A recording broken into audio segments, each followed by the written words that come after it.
உள்ளாட்சி இடைத்தேர்தலில் தங்களுக்கு கிடைத்த வெற்றி அஇஅதிமுக பொதுச் செயலாளரும் முதலமைச்சருமான செல்வி ஜெயலலிதாவின் நிர்வாக திறமைக்கும் மிகச் சிறப்பாக செயல்படுத்தி வரும் மக்கள் நலத் திட்டங்களுக்கும் மீண்டும் மக்கள் அளித்துள்ள நற்சான்று என நகராட்சி தலைவர் தேர்தலில் வெற்றி பெற்ற கழக வேட்பாளர்கள் பெருமிதத்துடன் தெரிவித்துள்ளனர்.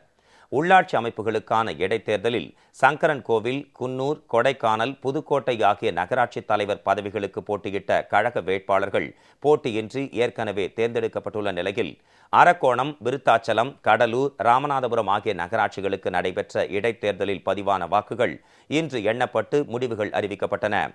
ராமநாதபுரம் நகராட்சி தலைவர் பதவிக்கு போட்டியிட்ட அஇஅதிமுக வேட்பாளர் திருமதி சந்தானலட்சுமி 13,169 வாக்குகள் வித்தியாசத்தில் வெற்றி பெற்றுள்ளார்.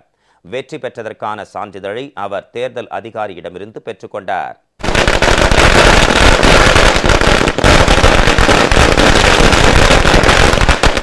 இந்த வெற்றி மாண்புமிகு தமிழக முதலமைச்சர் அம்மா அவர்களுக்கு கிடைத்த வெற்றி. பொற்பாதங்களில் இந்த வெற்றியை சமர்ப்பிக்கிறேன். இதேபோல் அரக்கோணம் நகராட்சி தலைவர் பதவிக்கு போட்டியிட்ட அஇஅதிமுக வேட்பாளர் திரு எஸ் கண்ணதாசன் 18,196 வாக்குகள் வித்தியாசத்தில் வெற்றி பெற்றார். அவர் வெற்றி பெற்றதற்கான சான்றிதழை தேர்தல் அதிகாரி வழங்கினார். கழக வெற்றியினை தொண்டர்கள் உற்சாகத்துடன் கொண்டாடி வருகின்றனர்.